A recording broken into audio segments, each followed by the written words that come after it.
tarder. J'aimerais bien juste rappeler que l'informatique ubiquitaire et pervasive a été introduite pour la première fois durant les années 80 par Mark Weiser, qui a dit que on va passer de l'informatique visuelle qu'on utilise, qu'on peut toucher, vers l'informatique invisible. Et on est, je pense, sur ce chemin-là. Alors, sans trop tarder, je vais donner la parole à l'assistance pour d'éventuelles questions et remarques. Donc, je ne sais pas s'il y a quelqu'un qui veut intervenir. Allez-y, à vous la parole. Bonjour, merci beaucoup pour cette journée importante, pour cette conférence. Comme par hasard, j'ai monté ce matin, soit LinkedIn, soit Facebook, j'ai trouvé que les Américains cherchent à faire un œil électrique pour ceux qui n'ont pas une bonne vision. Merci. Je n'ai pas compris la question. Avec l'intelligence artificielle, les Américains cherchent à faire un œil électrique à ceux qui ne voient pas bien, eux, qui ont un manque de la vision. Évidemment, il y a beaucoup de... Donc, évidemment, il y a beaucoup de travaux, donc je pense, pas seulement pour l'œil. Et j'espère bien que même nous, les Algériens, on arrive à ce point. J'espère, pourquoi pas, bien sûr. Mais pour vous dire, c'est-à-dire il y a beaucoup de travaux qui se font. Pour l'instant, c'est possible qu'ils sont en train de faire ça. Mais je pense, une fois il y a quelque chose qui est fait, il sera communiqué. Pour l'instant, je sais comme quoi il y a des tests qui se font, mais est-ce que ça existe actuellement? C'est-à-dire, est-ce que c'est utilisable? Je n'en sais pas. Sincèrement, je n'en sais pas. Ce qu'il nous ouvre une porte à la recherche. Ah, bien sûr, oui. D'accord. Merci beaucoup. Je vous remercie.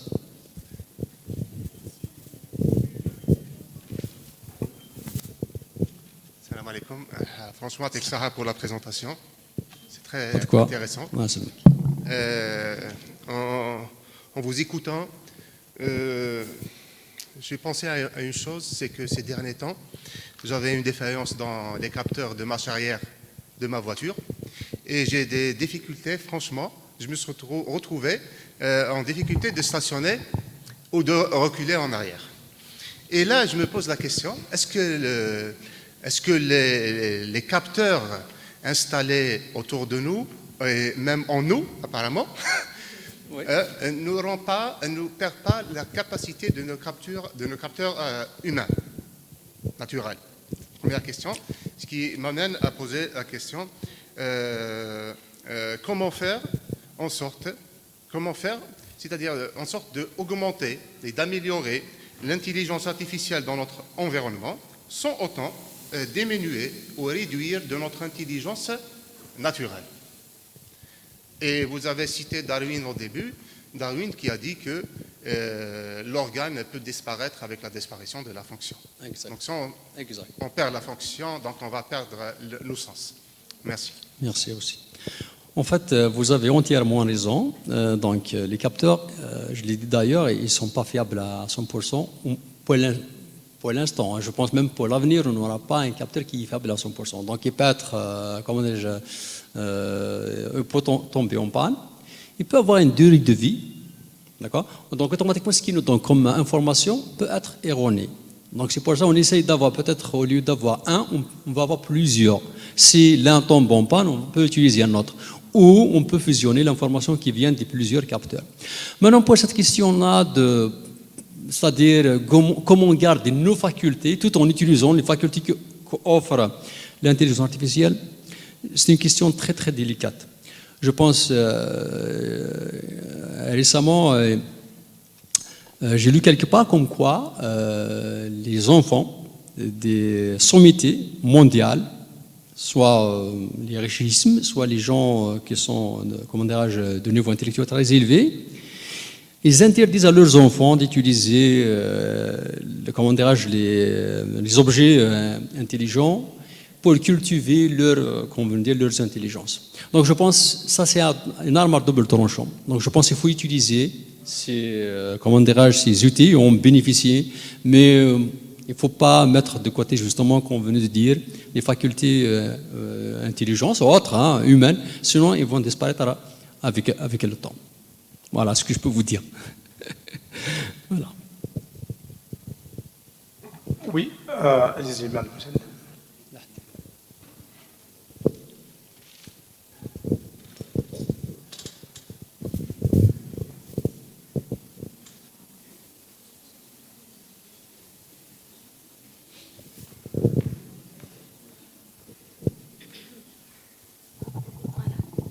Alors, bonjour à tous.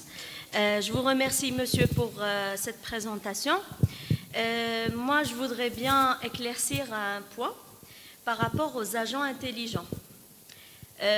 On dit que les agents intelligents, c'est une entité qui n'est pas capable de percevoir, elle a des algorithmes et puis elle prend des décisions sur son environnement. Alors, dans ce cas-là, c'est quoi la différence entre un objet intelligent et un agent intelligent? Merci, monsieur. Je vous remercie. Donc, je m'attendais à cette question. Je l'ai préparée. Non, en fait, je le savais très bien. C'est vrai. Moi-même, en fait, ça remonte à loin. J'ai travaillé sur les agents intelligents. Ça remonte peut-être à une vingtaine d'années. Donc, avant, déjà, on parlait d'objets. On ne parlait pas d'objets intelligents, on parlait d'objets, objets informatiques. On disait qu'il y a la différence entre un objet informatique et un agent. On s'est dit comme quoi l'agent, on va dire, il a plus de capacité par rapport à un objet. Maintenant, ce qu'il faut faire, c'est-à-dire comment distinguer entre un agent intelligent et l'objet intelligent. On a dit comme quoi l'objet intelligent, ça peut être n'importe quel objet de la réalité, on lui met des capteurs. D'accord? N'importe quel objet de la réalité, on met des capteurs. On prend, je vous ai dit l'exemple que j'ai donné, réfrigérateur, un téléviseur, ça, c'est des objets intelligents.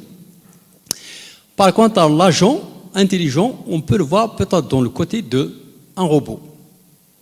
Ça, c'est un agent intelligent. Bien sûr, l'agent intelligent, ça peut être seulement un software. Ce n'est pas tout le temps un agent physique. D'accord?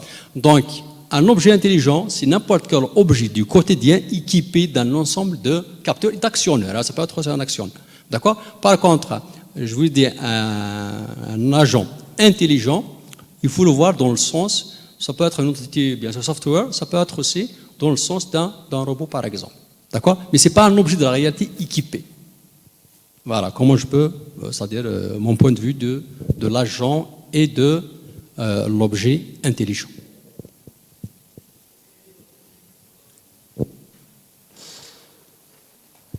Il y a d'autres intervenants? Allez, Madame Boulhabs.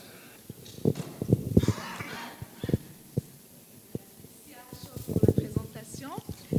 Alors, je rejoins mon collègue de sociologie. Là, tout à l'heure, j'avais la même question. C'est l'appréhension qu'on a. C'est vrai qu'avec l'intelligence ambiante, ça facilite énormément la vie au quotidien, il faut le dire.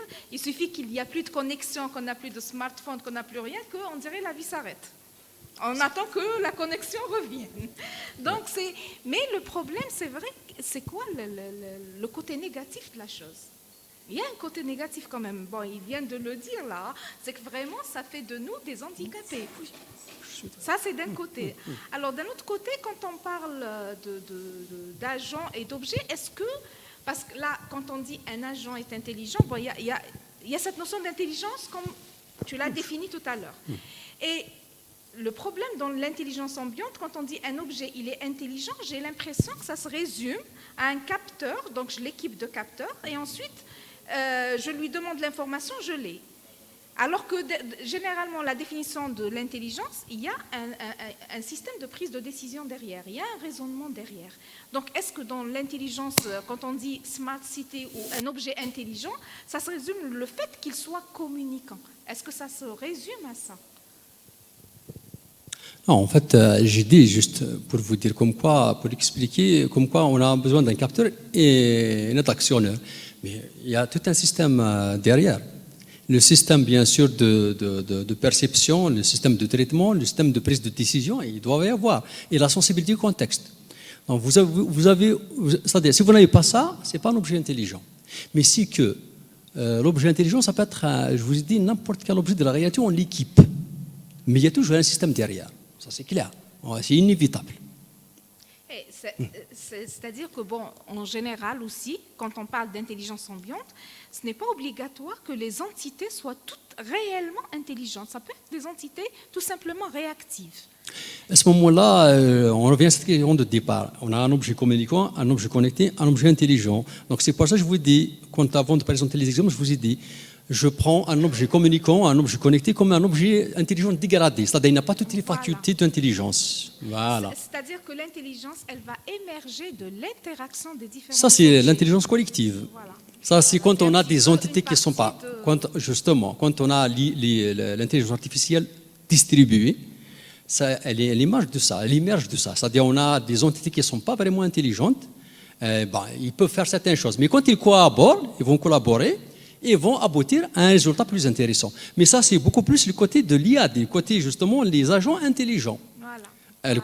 Mais les objets qui ne sont pas intelligents, ils ne peuvent pas y aller dans ce sens-là. C'est les agents intelligents qui vont y aller dans ce sens-là. Exactement. D'accord? C'est les agents intelligents. Voilà. Donc le meilleur couplage serait d'équiper les objets intelligents par des agents intelligents. C'est la meilleure des solutions. C'est la meilleure des solutions. Et là, ça aurait un autre impact. Si je prends l'exemple d'un drone, par exemple, je vais équiper de capteurs, je l'équipe avec une entité logicielle qui est un agent intelligent, dont parmi les caractéristiques les plus importantes, c'est l'autonomie et la prise de décision de manière autonome. Et là, ça devient difficile. Est-ce que les décisions qu'il va prendre, surtout quand c'est un cas critique, c'est des vies humaines qui seront en jeu. Là, c'est un petit peu... Bon, ça reste délicat quand même. Et justement, pour l'instant, même s'il est intelligent, on vient de dire, mais s'il est intelligent, on a parlé de l'intelligence faible et, comment dirais-je, forte. Même s'il est intelligent, est-ce qu'il a cette conscience de soi, pas cette conscience de perte de vie humaine, ainsi de suite? On n'est pas à ce niveau-là. S'il est rationnel, si on prend une entité qui est rationnelle dans ses décisions, c'est que je me base sur ce que j'ai comme information. La décision, elle est à 100% selon les données dont je suis d'accord. Rien ne dit que ce sont toutes les données. Je sais. Donc c'est pour ça, et il peut faillir justement. Voilà. Il peut faillir, oui. Merci. Ouais, pas de quoi. Merci, madame. Moi, j'aimerais bien intervenir ici. Oui, il n'y a pas de problème. Alors, donc, on a tendance des fois à confondre entre un capteur et un nœud capteur. Alors, donc, un nœud capteur, généralement, c'est un composant électronique qu'on programme, donc, qui est un microcontrôleur, etc., donc une mémoire, qu'on peut programmer pour qu'il puisse interagir avec d'autres capteurs d'humidité, de température, de pression, etc. Donc ce nœud capteur-là, à mon avis, qui peut être après programmé pour qu'il soit intelligent, pour qu'il devienne effectivement agent. Donc pour moi, agent, ça veut dire au sens logiciel. Voilà, donc... oui, allez-y, monsieur. Un nœud capteur, il faut d'abord déterminer les capteurs et les actionneurs qui sont installés sur celui-là. Peut-être il peut être doté de capteurs, mais pas d'actionneurs, par exemple. Donc, il faut penser à ça. Après aussi, on a le nombre et le type de capteurs qui sont mis sur ce nœud-là. Ils sont importants. Donc, il y a certains peut-être qui permettent seulement de récupérer des informations, mais extrêmement simples. Donc, il peut prendre en considération tout ce qui se fait dans l'environnement. Donc, on a besoin peut-être d'une multitude de capteurs à mettre sur ce nœud-là pour pouvoir être sensible au contexte.